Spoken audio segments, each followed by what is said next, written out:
My name is David Paris. I work with InvenSense on their global banking and financial services client go-to-market strategy and solutions. I'd like to welcome you to today's webinar on security standards and cloud data protection for banking and financial service industries, and especially with a focus on emerging trends in the UK, the EU, and India.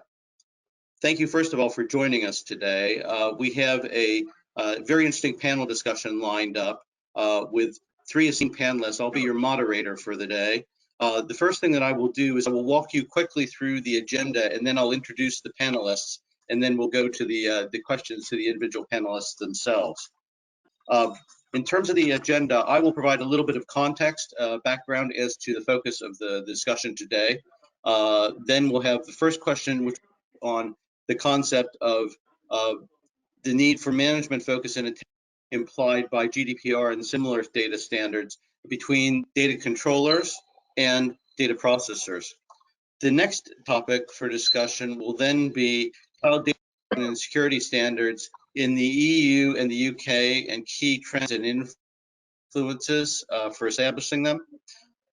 Third question will focus on the various handoffs between the Chief Information Security Officer and the Data Protection Officer as defined by the GDPR regulations. We'll then have an audience poll question that will talk about the type of governance state your company has at present and where you might want it to go. And then the final question will focus on digital operational resilience regulations for financial institutions and trends in compliance in the UK, EU, and India. I'll now go on to introducing the various members of the panel. The first member I'd introduce is the gentleman with glasses on your left. Barry Mccormick is a senior data protection officer, SME, based in the United Kingdom, but with significant international experience. He has legal qualifications as well as a CISSP qualification, and has worked in a number of different senior roles for multiple industries, banking and financial services, as well as the healthcare sector. Two of his most recent experiences have been as the chief advisor for data protection framework requirements to the UK's test and trace program during the COVID pandemic under the National Health Service, which dealt obviously with some very critical, timely requirements that had significant data protection implications at high volume. And then he also has worked as the data protection officer previously for the Gatwick Airport in the UK, which I believe is the second largest airport in the country. And I think still to this day, the single largest single runway airport in terms of volume in the world. The other key SME panelist that we have with industry experience is a former colleague of mine at Cognizant. You'll see his name up as Vatsa T. Triambeshkar Vatsa. Sorry if I murdered your name there, Vatsa. Vatsa has very interesting range of experience relevant for today. He worked on various projects at both Lloyds Banking Group and Barclays Bank when he was with us in the UK at Cognizant on compliance-related technology-driven types of requirements.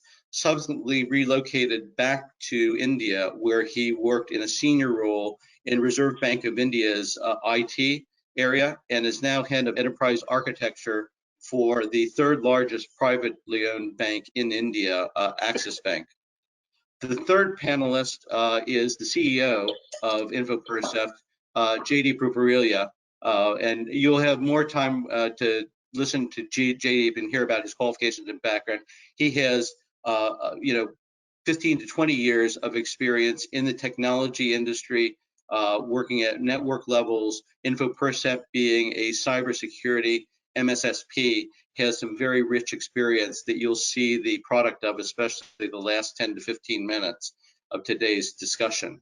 What I'd like to do now is spend just a few minutes before we go into questions, setting the context for today's discussion. So this slide that you're seeing now has two key portions. On the left-hand side are key trends relating to cybersecurity that have been raised in a major paper released earlier this year by the World Economic Forum, which is very well known as an indicator of key thought, trends, and views of leadership in some of the world's largest corporations, financial institutions, and governments. And then on the right-hand side, under news publication, is a description of various regulations. I'll go through them in a little bit more detail. The World Economic Forum cites 5 key areas that the various CEOs that they surveyed in January of this year felt were important and key areas of influence that they saw shaping the cybersecurity requirements for them going forward. First of all, digital transformation, a lot of that driven at the time by the pace and the requirements of the COVID pandemic. Secondly, the impact of ransomware on operations and violations of cybersecurity and information security challenges that are provided. Third area is the interaction with third parties and the impact upon supply chains in services as well as for fungible goods and manufactured goods. Fourth area is increasing regulation in this space, and the right-hand side of this slide deals with that. And then finally, also the impact of automation, AI, and machine learning kinds of new technology trends. The outcome of those 5 key drivers is that they felt there was a need to focus on 3 key areas in the cybersecurity space going forward. First of all, a focus on understanding the vulnerability of the entire ecosystem that a company works in.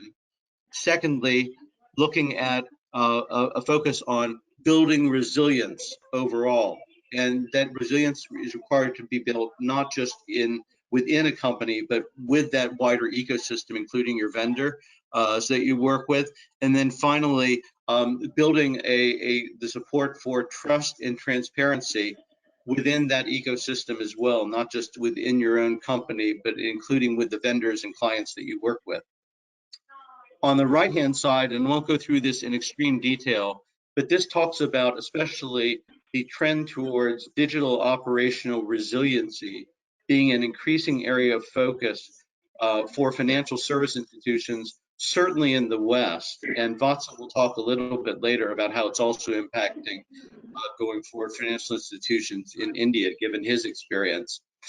In the West, in Europe in particular, the UK tended to lead the trend towards beginning to regulate and set standards for increased digital operational resiliency and cyber resilience. And the blue URL that you see there talks about, gives the link to the CBEST, as they're called, requirements that the UK financial service regulators set earlier on. Following that, the EU itself then set a similar set of guidelines relevant for financial institutions in continental Europe called DORA, the Digital Operational Resilience Act. And one of the key things to keep in mind is these will become increasingly focused regulatory compliance points for people, from especially calendar quarter of this year in the UK, from later on slightly in the EU as well. And it is going to impact not merely licensed institutions, but also increasingly the key vendors to them. That is both IT services vendors, as well as people that provide key software packages or key hardware or network assets to financial service institutions as well. So the point of bringing this to your attention is just to say it's a trend going forward in the industry. It's a train coming down a tunnel. You may see the light. The train's going to approach, and it's going to have a significant impact. So the more you understand about these requirements going forward now, the better you will be able to prepare for complying with them in the future. So with that in mind, I'll pose the first question to Barry Mccormick that we wanted to focus on. Barry, could you give us a few insights, especially related to the requirements for properly assessing risk, and then the impact on international transfers of GDPR and the two roles that they set up for what are called data controllers as well as data processors. Yeah, sure. Barry, thanks very much, David. Thank you. Yeah, so let's talk about data controllers and processors first. So what is a data controller? They control the means and purposes of processing. So these guys are the boss of the data. And your processors are generally your suppliers. Now, why is that so important? Because what we see in various laws and guidelines and so on, especially GDPR, that you must undertake due diligence of your processors. So I certainly saw this over the last few years, where more so in insurance rather than banking, but certainly you have all these audit questionnaires that are coming out, and they're really very invasive of the organization, especially if you're a processor. It will take you days to fill them out. And they ask questions on data protection, they ask questions on cybersecurity, and there's good reason for this trend emerging. Certainly see it now in banking. Controllers, you probably didn't see it as much, but that's all changing now. So if you work for a big bank or a big insurance company, there's probably not so many people auditing you for data protection and cybersecurity. But if you're a supplier, you certainly know all about it. And really now, you have to step up to the plate. So what's causing all of this? What's causing this pressure? So first of all, GDPR, of course, talks about personal data. Article 28 talks about the fact that you must manage your processor, and you must only employ processors that are fit and proper. Article 25 in GDPR says you must seek out appropriate safeguards. So that's things like ISO requirements, SOC audits, and so on. In other words, what they're saying is that controllers, you've got to manage your processors. So that's particularly appropriate for clouds, and what we're talking about here. So your cloud vendors, such as Azure, AWS, Google, and so on, these guys are very good. I mean, you see that they have all the ISO accreditations. But you know, if you move that concept a bit further down, what about your smaller clouds, perhaps, that you might be using, or your data centers that you're using? You still have to perform due diligence on these suppliers. In fact, all suppliers will stop. This is important too. So guidelines exist in the financial services industry. It's nothing new. The EBA, IOPA, ISMA, FSA, and the ICO, and now we have DORA, right? We all see these guidelines that exist. And we have this concept creeping in where we have this legalization of IT services. So the business are used to this. They're certainly used to complying with the law, you know, with sanctions processing and know your client and so on. But now that's gradually creeping into IT. And certainly you see that with DORA, the new digital operational resilience act. So essentially the message is, controllers, you need to be putting in your intensive audit programs. But it's not just the law, and it's not just the guidelines that are forcing this. The insurers are enforcing this. So here's the conundrum, right? GDPR says that you basically have to have a contract in place where you ask for warranties and indemnities, which means you've got to employ insurance, so for your cybersecurity attacks and so on. Now, the insurers are becoming increasingly more demanding. The insurance premiums have increased 130% alone, I think, in the last 6 months. So they're asking all of these invasive questions before they'll even take you on. And so this pressure is coming from a number of areas for you to step up to the plate and manage your clouds, manage your suppliers, manage your data centers, and even manage basically your data within your enterprise. You have a number of forces. There are GDPR itself, the country laws that are coming in, things like Polish cloud, for instance, has a specific law on how you manage clouds. You have the regulatory authorities like the ICO and FSA and so on, also pushing the same message. You have the insurers, And of course, you have the bad actors themselves, all threatening the organization. So as David says, you have this train coming down, and basically it's almost unstoppable. And I'll just finish up with one last point here on this unstoppable force of data protection. That's the way I think of it, because it's not just EU laws. Because the EU laws have 30 countries. So if you want to deal with the big boys, you want to deal with the Amazons, Tier 1, the Barclays, the Visas, the MasterCards, and so on, they're all pushing the processors to be compliant. But so are the countries themselves. You've got 30 countries within the EU. They're all, so if you were sitting there in India thinking, oh, I can escape this, you cannot escape this, because the GDPR has also brought in 14 other countries called adequate countries who are also pushing this as well. So companies like South Korea, believe it or not, Andorra, they're all adequate countries with laws like GDPR.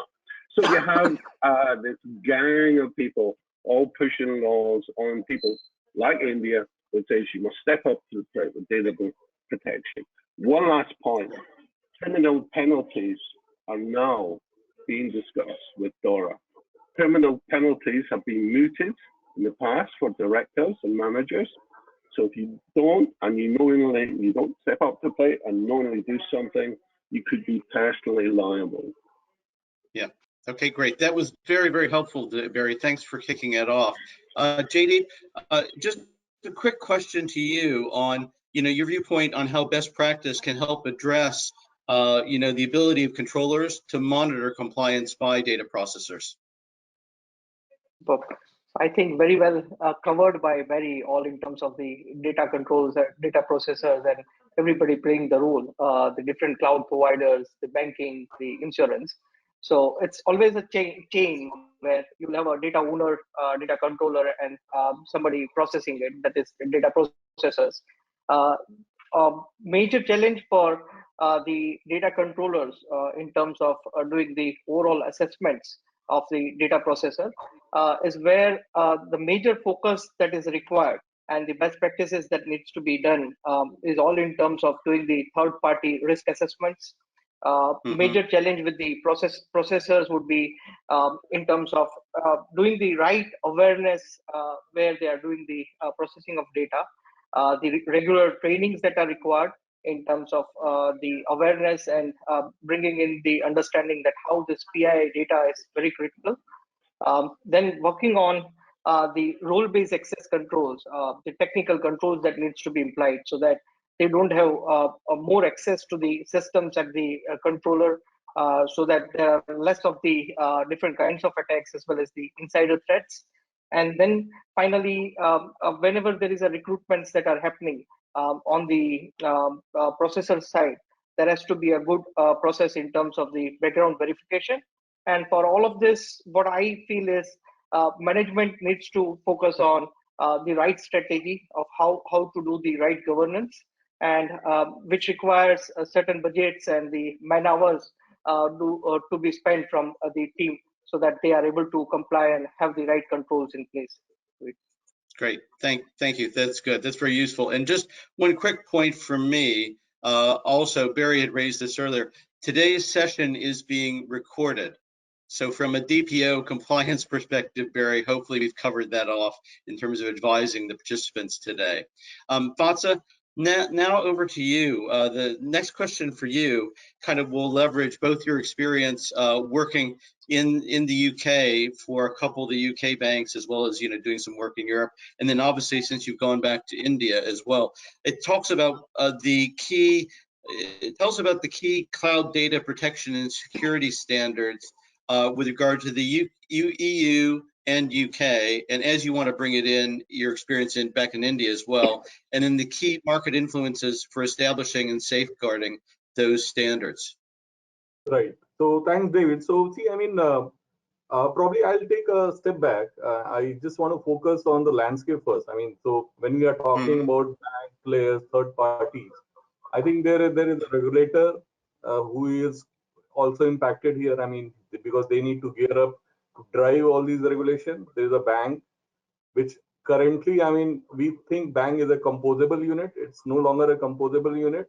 It's all consists of multiple parties, third parties. They have data somewhere hosted. Earlier, it was all hosted on-prem. Now it is all hosted on cloud. So it's not no longer a bank is a composable unit. I mean, and that's a key challenge here. I mean, and that is the key challenge also from either you look from a GDPR perspective, from where your data is. It's very difficult to imagine because you, from a regulator perspective, it was always the bank which was supposed to submit the returns. That is where the inspection, off-site supervision, on-site supervision used to be done. But the bank itself has changed. The nature of bank itself has changed. And the another trend which I see is the COVID impact. I mean, post-COVID, I mean, suddenly, I mean, it was a kind of like we are started a marathon race, suddenly converted into a kind of a 100-meter race. Everybody had jumped on a digital bandwagon. Now, what has happened is so many SaaS-based solutions which are not so tested has been brought in. The customer data has moved in, the sensitive SPDI data, PIA data, all those we don't know. I mean, probably, I mean, unless there are some mature banks who have a very advanced enterprise architecture practice who have everything documented, but I rarely see that happening for the tier 2 banks in UK, EU, and even India. I mean, not all banks, they are still struggling with that. So if you ask right now, what is the blueprint of your bank? Which all applications are currently there, which are having sensitive data? It will require, and most probably the data you are getting is not the reliable data. So bank itself, I mean, they need to probably, I mean, build those practice, build people, invest in people, because these are all part of compliance, and compliance earlier was never seen as a kind of profitable. These are all cost center, and none of the bank, they used to invest heavily on compliance unless the cyber security came into picture, which was probably last 5 or 6 years back, when there are a lot of penalties used to get levied on the banks. Only then it has become and gained some kind of proximity in terms of the some board level discussion. But otherwise, if you see the solution which are handling compliance, these are all not the best of the breed solutions.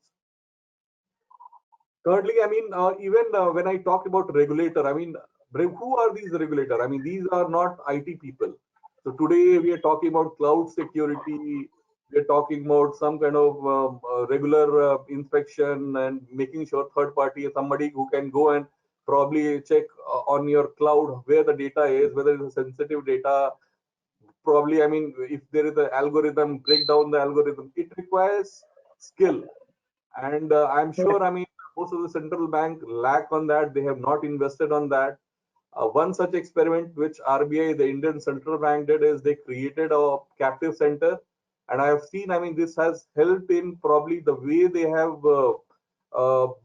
conducted the audit at the banks. I mean, so such kind of a change or investment needs to be seen, or even from a regulator perspective, if actually they want to drive this on a sincere basis.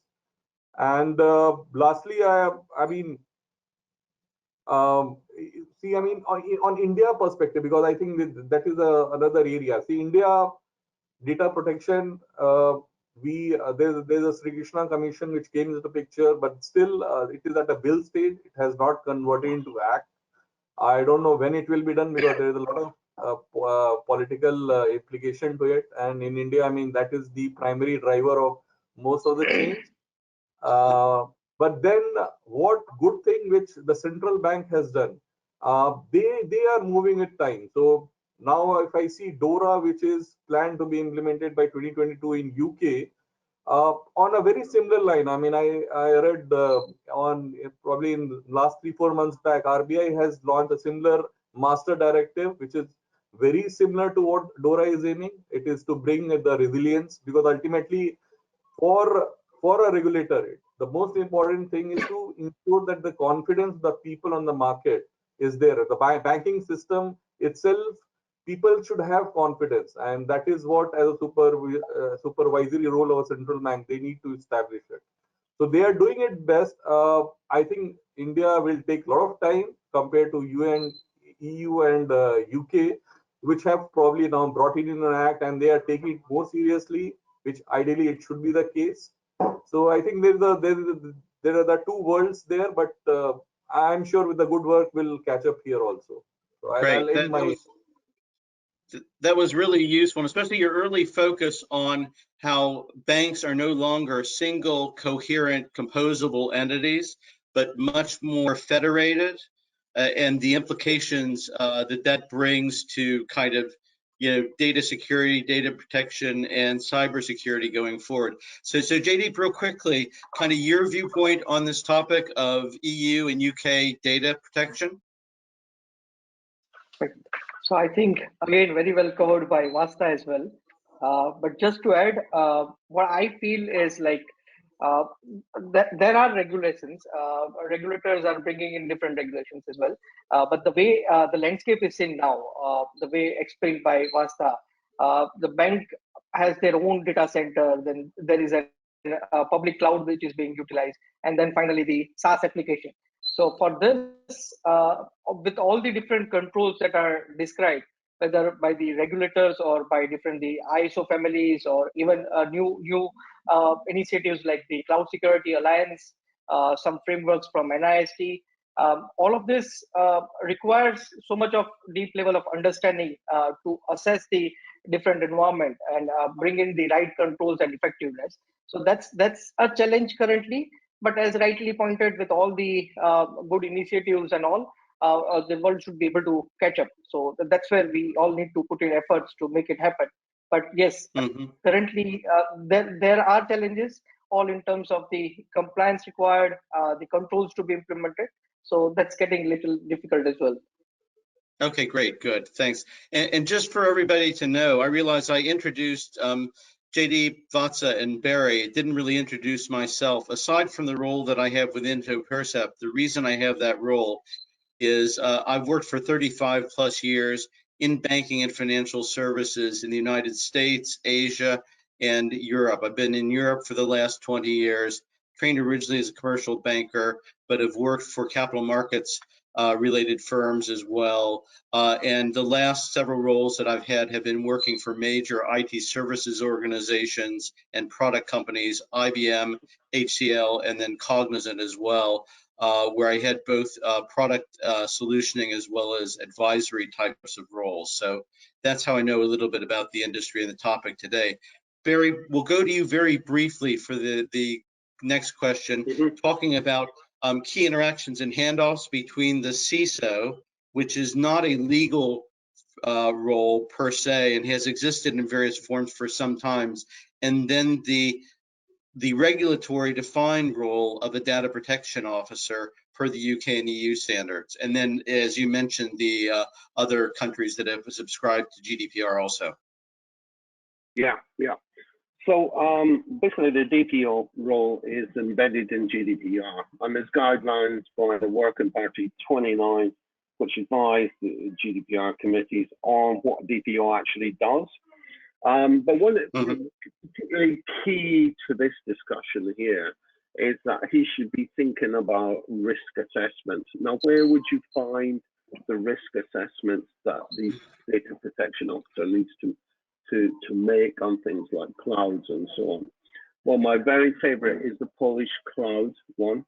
So if you look at the Polish cloud communication, that's very prescriptive, and that will give you in detail, if you find the English version, and it will give you in detail how to risk assess the cloud.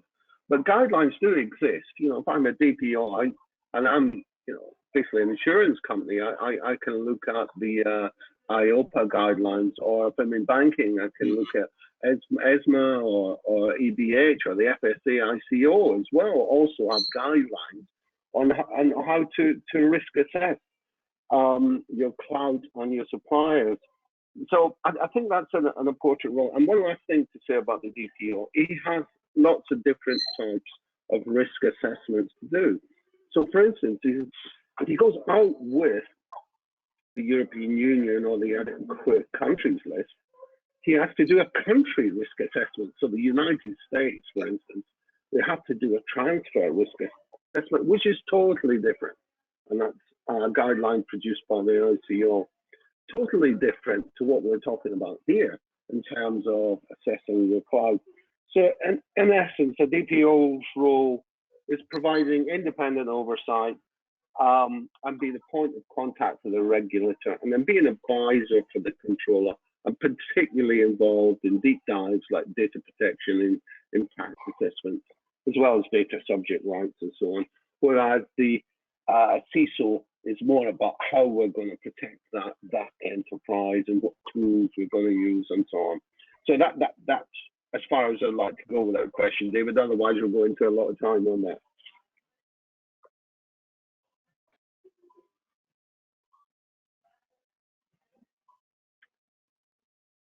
David, are you on mute? I can't hear you.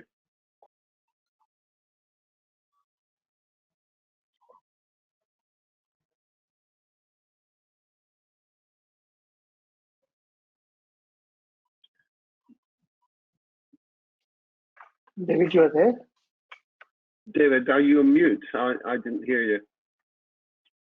No.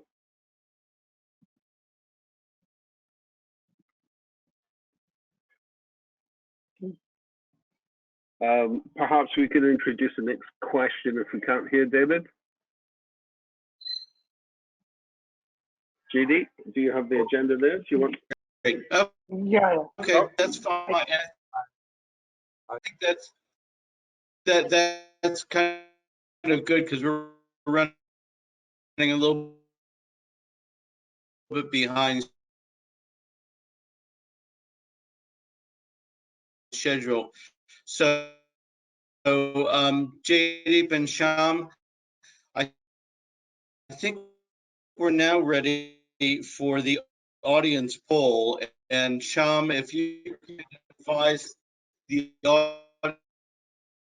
audience about how the poll is conducted and what the audience needs to do in terms of responding to the questions.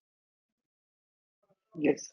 So they will have the poll in front of their screen and they just need to select the options. No, I'm not. JD, can you hear me? Yes, I can hear you.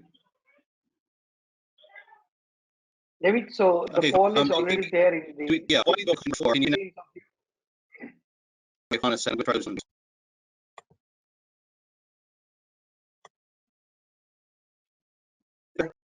so JD, are we ready? Should I go into next? So the audience.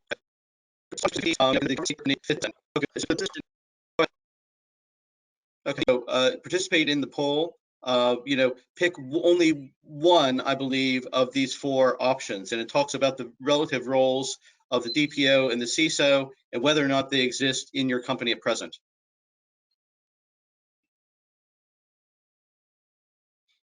Oh, interesting. Okay, great. So you can see here the results. For most of you, there is a CISO, but there's not a DPO. There's no situation where there's a DPO but no CISO. For only about 1 out of every 7 of you participant companies, you have neither a CISO or a DPO, and about half of you, interesting, so that's pretty good practice, have both a CISO and a DPO. So that's actually quite an interesting breakdown and positive. So obviously a lot of you work in regulated types of organizations related to either the EU, UK requirements, or as Barry pointed out, some of the other 14 countries that are not in the EU or UK that subscribe to GDPR as well. So that was actually quite helpful. So the next question that we have that's a poll relates to whether you feel that meeting security and privacy requirements in the cloud environment is easy or complex. And obviously, if you say yes, then it's complex. If no, then you've really got it sorted, or you think you've got it sorted, and it's fairly straightforward, easy task. So if you go ahead and vote now, please.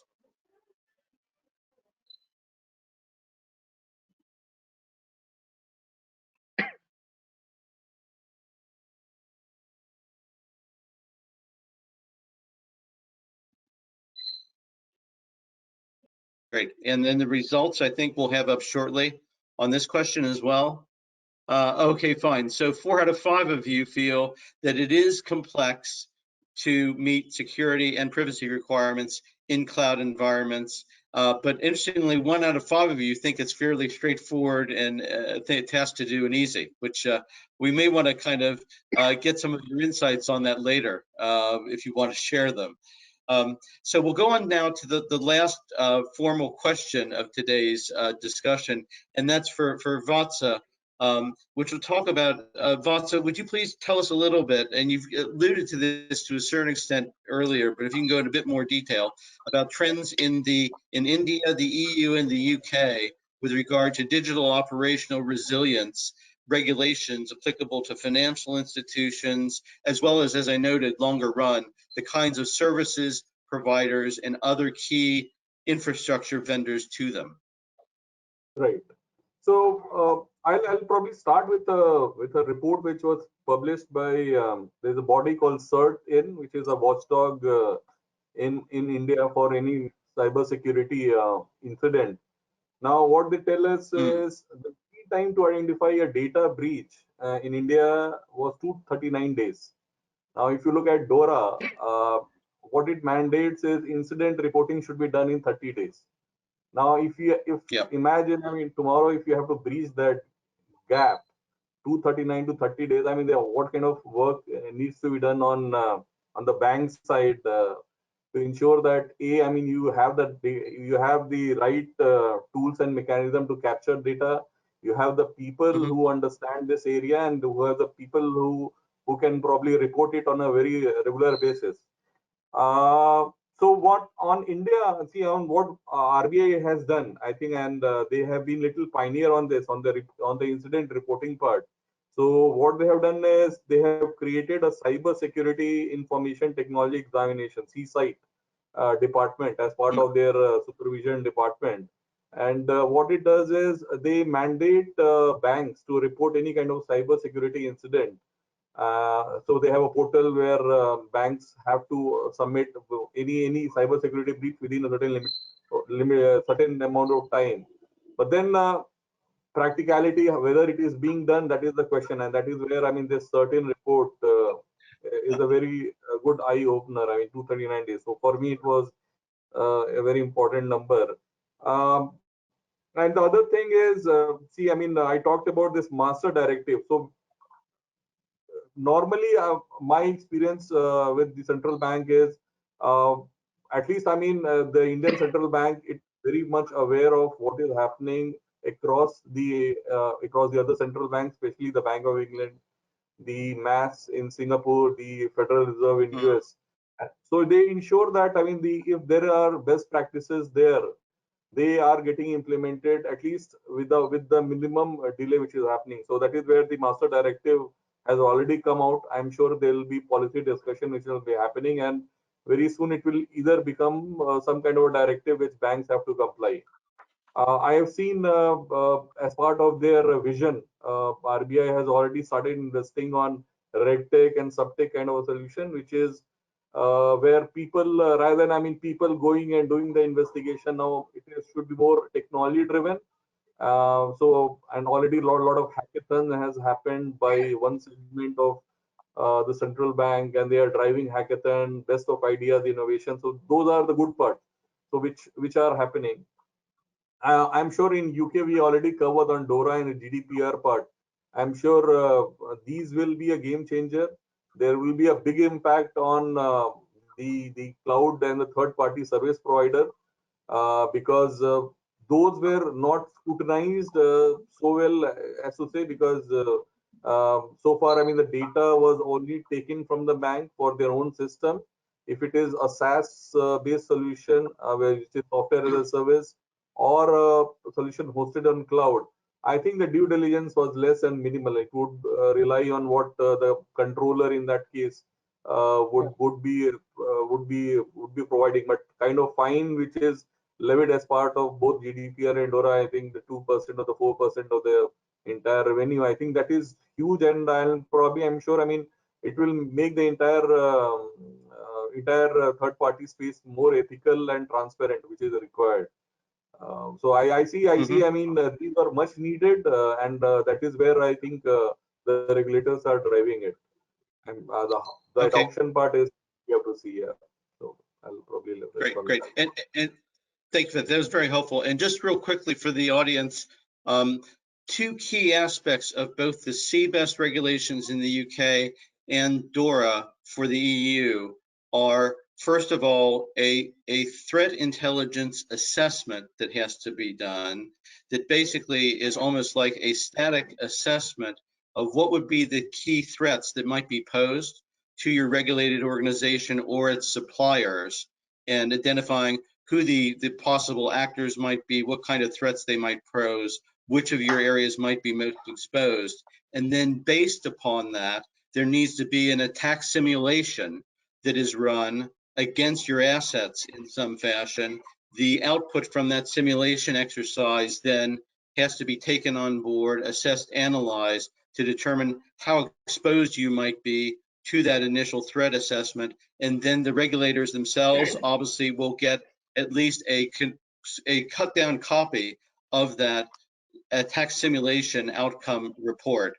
So just to give you a little bit more meat on the bones of what these regulations imply, they're almost like an older style IT audit, but going beyond it of sorts, and it's going to become part of enhanced continuity testing, essentially, for financial institutions in the West later this year going forward, and then increasingly probably more standard for other parts of the globe. So now we'd like to ask JD to go through a little bit of a description about Infopercept and how its various solutions and approaches help clients to achieve privacy and security standards with ease. Okay, so JD, over to you. Thank you, David.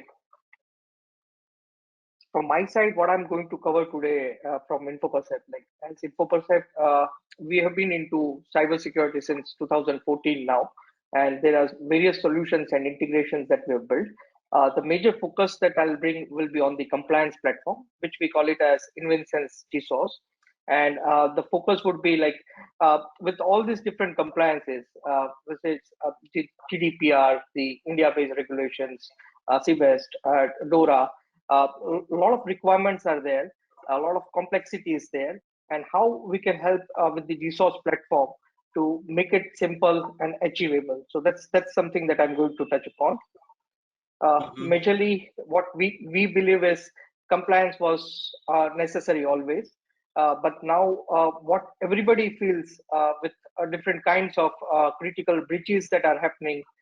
This breach is definitely affecting the brand values, which is also affecting the customer trust. So it's becoming very urgent. So with all this criticality, it's becoming very urgent. With the regulations that are being, which are where the penalty is linked with the global turnover, as mentioned by Vasta as well, certain percentage of the turnover. So that's also making it very compulsory, and the complexities around multiple regulations to be followed, multiple standards to be implemented, different controls to be implemented, and the different skills that are required. So that's again very complex, and again very specific to BFSI, which is the main topic today. It has been more critical, more complex, more compulsory, because there are high risk. A lot of different stakeholders are involved, so that's very critical there. And apart from the banking, the insurance, and the NBFCs companies that we have been talking, and the overall landscape, the way the overall BFSI also is changing this day from the BFSIs to fintech. So we see a lot of new initiatives with the fintech platforms, a lot of new marketplaces for the banking industry, as well as the insurance companies, and again the open API ecosystems as well. So it has been changing. The today's world is fintech, and what we believe is like the way different kinds of critical breaches are happening. Tomorrow, what people will have to comply and people will have to say would be that we are compliant to the cybersecurity requirements. We are following the privacy practices. So tomorrow, currently the trend is around the fintechs, and tomorrow what we believe is the cybersecurity is what people will start talking about. as the main advantage that they are bringing in. And the landscape, I believe everything was very well covered by Barry as well as Vasta. That earlier we used to see the IT on premises majorly with the banks, but then now most of the banks have to go with the digital transformation, and they are adopting different clouds, even multi-clouds also. So they would have different clouds on which they will have the different applications and the data lying there. And with the COVID, we saw that a lot of work from home, and the endpoint also became very critical. And for all the banks or the fintechs, again to market, they also need to have a lot of work being done on different social media platforms as well, the LinkedIn's, the Twitters. So a lot of work is happening there, and the integrations that are happening with the machines also in terms of ATM is what we have seen. Now, new initiatives, the POS machines, again, there are initiatives in the banking industries where they've started leveraging blockchains, the IoT systems, and the partner ecosystems that we see with the different partnerships that every BFSI companies would have, and of course, the mobiles that would be used for the business purpose. So even the landscape is becoming very huge to be tackled. So overall transformation and the cybersecurity is getting challenged. And compliance is always desirable but complex in terms of like there are different regulations, like we were been talking about GDPR. Again, in US you will have California Privacy Act, the standards from the Cloud Security Alliance, very specific to cloud also. Every country would have the country specific privacy requirements. Again, the industry specific PCI DSS, country specific like SOC 2. The ISO also has the family in terms of the ISO 27001, which was the standard for information security. Now it's very specific to privacy also, is ISO 27017 and 018. So that's the complexity that is adding, and all the standards would have different controls to be complied. And again, a quick summary of what CISO and DPO needs to do. So both of them have a very critical role to play. Majorly, the CISO is very much focused on the enterprise data, and it has been a standard where his focus has always been on the confidentiality, integrity, and availability.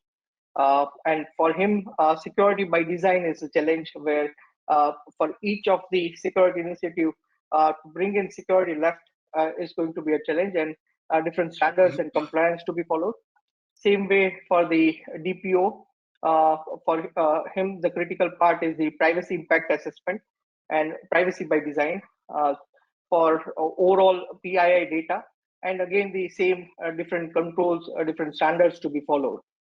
So that's the role difficulty that both the roles are facing. And what we really believe is for solving this, you really need a combination of the processes, the right skill in terms of the people, and a platform which can set the right direction, all in terms of reducing the complexity and bringing in the overall compliance that is required by the companies. And what we have done in the overall InvenSense GSOS as a platform, which is a compliance platform, we have the 7 different modules. The module 1 is the vision and the mission, where it helps companies to define their vision and mission towards the information security, cyber security, and the privacy that they want to follow. So this gives the right directions. Then we have the second module, which is the risk management. So as Barry was mentioning, that risk management is very, very critical. So what this does is it gives you a very simple interface to do the risk assessments that are required. And also it has the module for the privacy impact assessments as well. So that's a module which helps you to manage your risk as well as the privacy impact. Then the third module is where we do a policy and procedure. So all your processes is something that you can set here. Then most importantly, what we have been talking is the awareness and the skills that needs to be brought in up to the end user level. So where the fourth module focuses on bringing in the right cybersecurity awareness. So building the cybersecurity awareness. Then for all the different teams that are there, the non-IT and the different business teams, there has to be certain level of simulation in terms of the tabletop exercises.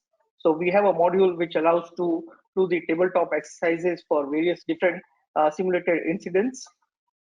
Then CISO and DPO require certain dashboards. So there is a module which allows us to do the dashboarding for the top management. And for all the security projects that are happening, there is a project management very specific to security initiatives. So managing the security projects. So these are the 7 modules that we have as part of the overall platform. So this is how the vision and mission gets defined, where you define your vision and mission towards the information security, cyber security, and privacy, and which can be populated within the entire organization, so that everybody is aware about what's the vision and mission for the cyber security. A very simple module, but very effective in terms of setting the right direction for the entire company, why this initiative is there and what is their role, and what is the organization's vision. And the second module is where you have the comprehensive capability to do the risk management of various risks at the process level, asset level. So you can define the different methodology that you have within the organization, and you can assess the different risk, and it has the capability to populate the dashboards as well as the risk scores. Again, we can do it for different areas, very specific to cloud, very specific to site, team, processes. So it has a very comprehensive capability to do the risk assessments. You can also customize this risk assessment capability. So you can bring in the way you want to do it and probably populate the risk for the overall different teams, the way they understand the different risk, because now the requirement is that each team has to understand what are the risks within their processes. So those customization also is something that can be done within the platform. Probably every company would have their own appetite in terms of risk. So those risk appetite reports are also very critical. And you can also have the dashboards and overall coverage of the risk appetite. Most importantly, what have been discussed in this webinar is a lot of different compliances that you need to follow, all in terms of the ISO family, NIST, the regulators like the GDPR, DORA, etc. So what it requires is you really need to map different controls, because each standard, each regulation will have different requirements of different controls. And what we really do in this particular platform is we map the different controls so that your efforts are being saved there, and the time is also being saved. So it's more focused on mapping the different controls of different standards, which definitely saves a lot of time for companies trying to implement different controls and the standards. The way I described that for each of the different requirement, whether it is regulator or the different standard, you definitely require the policy procedure to be built. The way we contribute with this platform is the companies do build policies and procedures, and they manage their Word documents and the PDF documents in the document management system. What we do is we bring everything on a overall platform on a web interface. So it's very easy. With this, you can bring all your policy procedure on the platform, and also you can have the overall workflows being defined in terms of when somebody is building that policy procedure, the reviewer process, and then the approval process. So the entire workflow also is getting executed from the platform, so which helps the organization to have the right policies and procedures and no duplicates, and easy way to get it approved as well. This definitely makes it very user friendly, because sometimes just a very standard Word document is like a little difficult to read in terms of all the overall policies and procedure. But here what you can do is make it more friendly in terms of you can also have certain images, some interactions being added. Even you can have like when we have a small, very specific policies, you can have small videos also being integrated as part of the policy. So that's make it very, very user friendly as well. Making it user friendly so that it's easy to convey what the policy is all about for the organizations.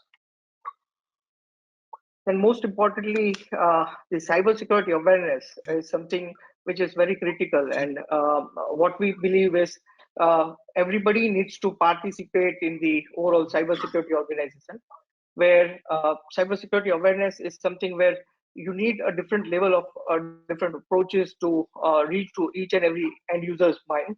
So what this particular module allows is you can have a lot of predefined screensavers, wallpapers, posters, videos being there, and probably you can also have certain quizzes for the end users also. These are just a few snapshots of different screensavers that are available, so they can directly use those screensavers. They can keep refreshing, and the platform allows to keep pushing new creatives on the platform, so that that can be used by the organizations.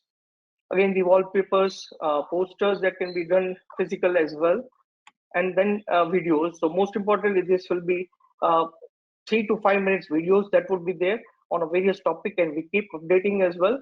And what happens is every end user needs to participate, and they need to watch the entire video, and then probably they are followed by the quizzes. And with this quizzes, they will get certain ratings also.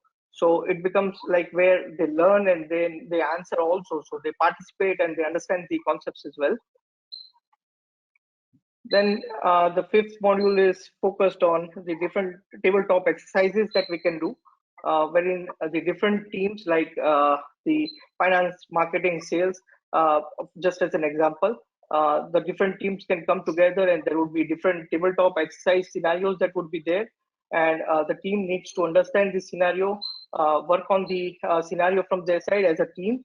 They would put in their answer on this tabletop exercise, and then basis the kind of scenario, whether it was very specific to the cybersecurity or privacy, the CISO and the DPO reviews it, and they will also give them the comment and the recommendation of what needs to be done and what needs to be followed. So what happens with this practice of this tabletop exercise, they are well prepared and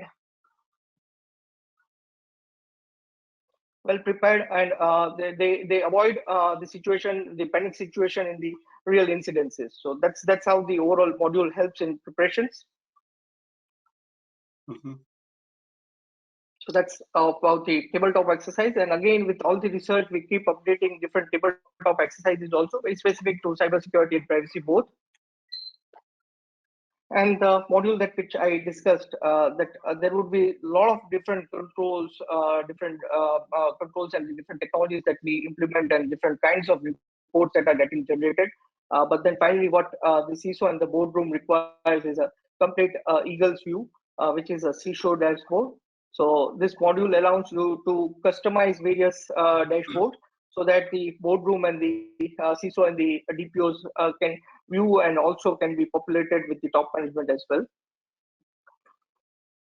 And then a very small module, not a complete project management, but what all we are doing all in terms of the initiatives that are there on the cybersecurity front. It allows you to capture all the different cybersecurity projects, the various tasks that are there, the progress that is made. So again, this can be populated to the management in terms of all the progress that is happening with the cybersecurity. So these are the 7 modules that are there with the part of overall Invention's resource platform. Great. And what we really Okay, believe good. is, yeah, David. So Go ahead. this Quickly. is, yeah, sure, no problem. Yeah. So majorly I covered the resource as a platform, but just to share for all the people who have joined, GSOS is not the only platform that we cover as part of the InvenSense. So that is one of the module that is there. Apart from that, there are other contributions that we made in terms of the XDR and the XDR Plus, where what we really do is we think like an attacker, and the XDR is the combination of the SIEM, SOAR, EDR, threat intel, threat exchange, and the case management. The threat intelligence and the threat exchange, which is definitely required by the CBEST as a requirement, and overall with the XDR Plus with the deception and patch management, supporting to improvise in terms of the overall unknown attacks detection and supporting in terms of the patching. And again, we have the OXDR Plus, which acts like an attacker, which is a combination of vulnerability management, breach and attack simulation, again a requirement with the CBEST and the DORA, which we have been discussing. And to the advanced level, we also have the RODOPS. But this is a very detailed topic, so maybe we'll have one more webinar, David, on covering the aspects of this one. So that's what Great. I Okay, wanted to great. touch base. Fine. Yeah. Thank you very much, Jaydeep. So we'll close it off here. We're slightly over time, but first of all, I'd like to thank Barry, Vatsa, and Jaydeep for helping to put together such a successful and interesting panel discussion today and bringing your your vast amount of knowledge to bear. I'd like to thank other Infopercept colleagues, Sham, Niraj, Swati, and others for helping to logistically put this together today. And then finally, thank you, the audience, for taking your time to join us. And we very much appreciate your feedback. So please don't hesitate to send it to either me, David P. at infopercept.com, Jaydeep R. at infopercept.com, or back through the means which you registered.